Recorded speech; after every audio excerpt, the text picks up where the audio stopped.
Hi hello namaste welcome back to our channel learn with us. ఈరోజు వీడియోలో మనం John 10 అంటే ఈరోజు మార్నింగ్ షిఫ్ట్లో జరిగిన టెట్ పేపర్ 1 ఎగ్జామ్లో వచ్చిన క్వశ్చన్స్ ఒకసారి చూద్దాం. ఫస్ట్ సైకాలజీ చూసుకుంటే సైకాలజీ నిన్న మార్నింగ్ సెషన్స్తో కంపేర్ చేస్తే కొంచెం ఈజీగానే వచ్చింది. బట్ చాలా వరకు బిట్స్ అప్లికేషన్ టైప్లోనే అడిగారు.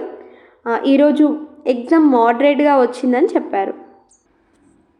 ఒకసారి సైకాలజీకి సంబంధించిన క్వశ్చన్స్ చూస్తే ఆర్పిడబ్ల్యూడి యాక్ట్ ప్రకారం ఎంత శాతం కన్నా తక్కువ ఉంటే దివ్యాంగులుగా పరిగణించరు అని అడిగారట. ఇది మనకి క్వశ్చన్ ఆన్సర్ 40 అవుతుంది. 40% కంటే తక్కువగా ఉన్నప్పుడు వైకల్యం దివ్యాంగులుగా పరిగణించరు. నెక్స్ట్ కార్ల్ రోజర్స్ సిద్ధాంతం పైన ఒక బిట్ వచ్చిందని చెప్పారు. పియాజే సిద్ధాంతం నుంచి ఒకటి వచ్చిందంట.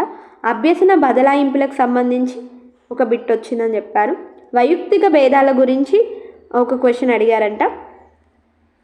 ఇవి స్టేట్మెంట్స్ వైజ్గా అడుగుతారు కాబట్టి ఎగ్జాక్ట్ క్వశ్చన్ పూర్తిగా మనకు చెప్పలేకపోయారు. ఆన్లైన్ ఎగ్జామ్ కాబట్టి పూర్తి క్వశ్చన్ గుర్తుంచుకోవడం అన్నది చాలా కష్టం.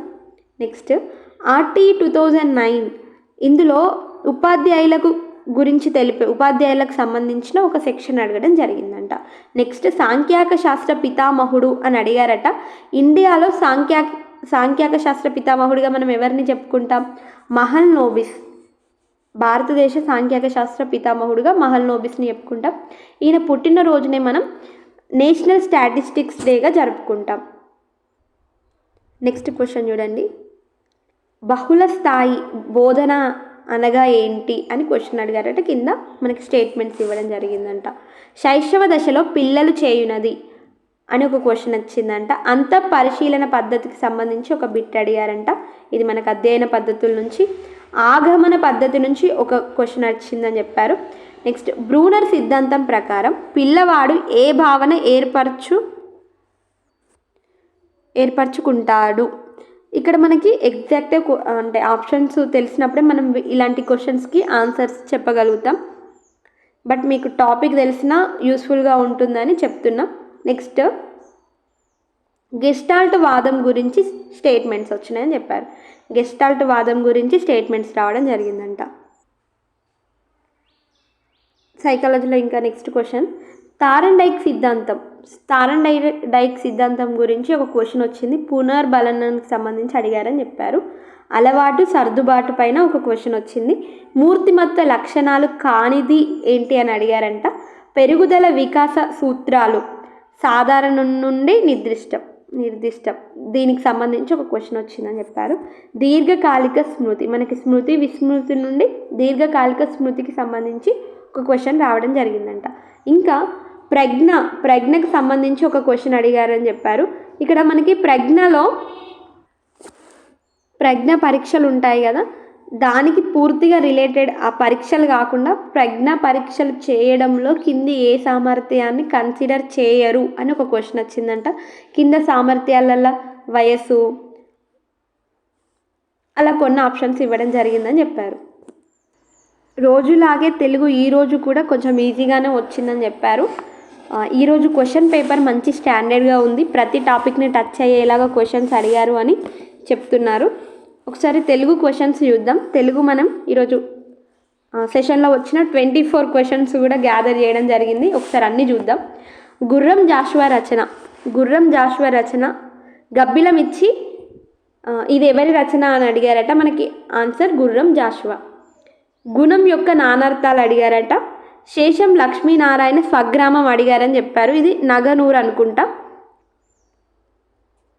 నగనూర్ కరీంనగర్ జిల్లాలోని నగనూర్. మనకి 6th క్లాస్లో ఫస్ట్ లెసన్ శేషం లక్ష్మీనారాయణ స్వగ్రామం అడిగారంట. పద్మాకరం వ్యుత్పత్తి అర్థం అడిగారంట. పద్మములకు నెలవైనది కొలను. సముద్రం రత్నాకరం పర్యాయ పదాలు ఆప్షన్లో ఉదది ఉంది అని చెప్పారు. సింహం అర్థం అడిగారంట. హరిత్తు. ఆహా భాషా భాగం ఏంటి అని అడిగారట. ఆహా మనకి అవ్యయం అవుతుంది. నెక్స్ట్ ఒక వాక్యం ఇచ్చి అందులో సవర్ణ దీర్ఘ సంధి పదాలను గుర్తించమన్నారంట. వాక్యం ఇచ్చి అందులో సవర్ణ దీర్ఘ సంధి పదాలను గుర్తించమన్నారంట. అందులో కవీంద్రుడు ఉండడం జరిగింది సవర్ణ దీర్ఘ సంధికి సంబంధించి. ఇంకా రంగనాథ ఆలయం సంథింగ్ ఏదో చెప్పారు ఒకటి. నెక్స్ట్ వాక్యం ఇచ్చి ఏ రకమైన వాక్యం అడిగారంట, అది ఆశ్చర్యార్థక వాక్యం ఇచ్చారని చెప్పారు. నెక్స్ట్ వాక్యం ఇచ్చి అందులో ఒక వాక్యం ఇచ్చి అందులో వికృతిని గుర్తించమన్నారంట. ఓగిరం ఉండడం జరిగింది అందులో అని చెప్పారు. ఆహారానికి వికృతి ఓగిరం. నెక్స్ట్ రాణి శంకరమ్మ ఏ రాజ్యాన్ని పాలించారు అని క్వశ్చన్ అడిగారట. ఈ కంటెంట్కి రిలేటెడ్గా అందవోల్ సంస్థానాన్ని పరిపాలిస్తారు తను. అందవోల్ ఇది మనకి మెదకు జిల్లా మెతుకు సీమలో ఉంటుంది. నెక్స్ట్ పల్లెటూరు పిల్లగాడు ప్రక్రియ. ఆల్రెడీ నేను వాట్సాప్ ఛానల్లో నిన్న నైట్ మనకి అన్ని లెసన్స్కి సంబంధించి తెలుగు ప్రక్రియలకు సంబంధించిన ఇండెక్స్ షేర్ చేయడం జరిగింది. ప్రక్రియల నుంచి మనకి ప్రతి సెషన్లో ఒక బిట్ రావడం జరుగుతుంది. ఇలా ఇంపార్టెంట్ పీడిఎఫ్స్ అండ్ ఏమైనా అప్డేట్స్ ఉంటే మా వాట్సాప్ ఛానల్ ద్వారా షేర్ చేస్తాము. వాట్సాప్ ఛానల్ యొక్క లింక్ కింద కామెంట్స్లో పిన్ చేసి పెడతాము. ఎవరికైనా ఇంట్రెస్ట్ ఉంటే జాయిన్ అవ్వండి. నెక్స్ట్ తెలుగులో అంతస్తాలు అడిగారట. ఎవరాలు మనకి అంతస్తాలు తెలుసు. అంతస్తాలు నిన్నటి సెషన్లో కూడా అడగడం జరిగింది. బాధరాయణుడు ఎవరు అని అడిగారట. వ్యాసుడిని మనం బాధరాయణుడిగా చెప్తాము. తృతీయ తత్పురుష సమాసం గురించి ఒక క్వశ్చన్ వచ్చింది. ఒక స్టేట్మెంట్ ఇచ్చి అందులో ఒక ఖాళీ ఇచ్చి అందులో ఏ తత్పురుష సమాసానికి సంబంధించిన పదం వస్తుంది అలా అడిగారంట. తో వస్తుంది అని చెప్పారు. నెక్స్ట్ పద్యం చూడండి. మనకి గద్యం అయితే గాలి గీతాలు దాశరథికి సంబంధించి గద్యం రావడం జరిగిందని చెప్పారు. గద్యం మీడియం సైజ్ వచ్చింది, ఈజీగానే ఉందని చెప్పారు. తెలుగు గద్యం అయితే ఈరోజు ఇంగ్లీష్ గద్యం కూడా ఈజీగానే వచ్చిందని చెప్పారు. నెక్స్ట్ ఇక్కడ తెలుగు పద్యం చూస్తే నారాయణ శతకానికి సంబంధించిన పద్యం వచ్చింది. అది నారాయణ శతక పద్యం అని పద్యంలోనే ఇచ్చారు అని చెప్పారు. మనకు ఎగ్జాక్ట్గా తెలీదు. అది నారాయణ శతకం అయితే అది పోతన శతకం అవుతుంది. అది ఏ గ్రంథంలోనిది అని అడిగారంట. మనకి పోతన రాసింది అయితే ఆంధ్ర మహాభాగవతం. మనకి ఎగ్జాక్ట్గా పద్యం తెలిసినప్పుడు క్వశ్చన్స్కి ఆన్సర్ చెప్పగలుగుతాం. నెక్స్ట్ మనకి ఇంగ్లీష్ వచ్చేసి మనకి పారాగ్రాఫ్ ఆర్గానిక్ ఫార్మింగ్ గురించి వచ్చిందంట. పారాగ్రాఫ్ ఈరోజు చాలా ఈజీగా వచ్చిందని చెప్పారు. ఆర్టికల్స్ గురించి ఒక క్వశ్చన్, స్పీచ్ గురించి వచ్చిందంట, వాయిస్ నుంచి క్వశ్చన్ వచ్చింది, కరెక్షన్ ఆఫ్ సెంటెన్స్ నుంచి క్వశ్చన్ వచ్చిందంట. నెక్స్ట్ 4 క్వశ్చన్ ట్యాగ్స్ ఇచ్చి అందులో గ్రామటికల్గా కరెక్ట్ ఉన్న క్వశ్చన్ ట్యాగ్ని సెలెక్ట్ చేయండి అని అడిగారట.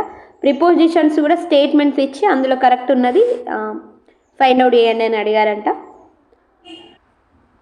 ఈరోజు ఇంగ్లీష్లో టెన్స్కు రిలేటెడ్గా 3 క్వశ్చన్స్ వచ్చాయని చెప్పారు. ఇంగ్లీష్ మెథడ్ ఈజీగా వచ్చింది. ఈజీగా మీన్స్ మనకి డైరెక్ట్గా మెథడ్ నుంచి డైరెక్ట్ క్వశ్చన్స్ వచ్చాయి. అప్లికేషన్లో 1-2 వచ్చాయి, మిగతా అన్ని డైరెక్ట్ క్వశ్చన్స్ వచ్చాయని చెప్పారు. మెథడ్స్ మనకి టెక్స్ట్ బుక్స్కి సంబంధించిన మెథడ్స్ కూడా ఉంటాయి కదా, అందులో నుంచి ఒక క్వశ్చన్ వచ్చిందని చెప్పారు. టీచింగ్ మెథడ్స్ నుంచి ఒక క్వశ్చన్ డైరెక్ట్గా అడిగారు, దానికి కనుగొన్నది ఎవరు అని అడిగారు అని చెప్పారు. ఇంకా మనకి సైకాలజీలో సారువా స్కఫోల్డింగ్ అంటే ఏంటి అని అడిగారంట. వికాస నియమాల నుంచి ఒక బిట్ వచ్చింది, ఆల్రెడీ మనం చూసాం. కోల్బర్గ్ నుంచి కూడా ఒక బిట్ రావడం జరిగిందని చెప్పారు. నెక్స్ట్ ఈవీఎస్ చూస్తే ఈవీఎస్ నుంచి ఫుడ్ సెక్యూరిటీ యాక్ట్ గురించి ఒక క్వశ్చన్ వచ్చిందంట. దాని ప్రధాన లక్ష్యం అని అడిగారంట. ఆప్షన్స్ చూస్తే మనకి ఆన్సర్ చెప్పొచ్చు.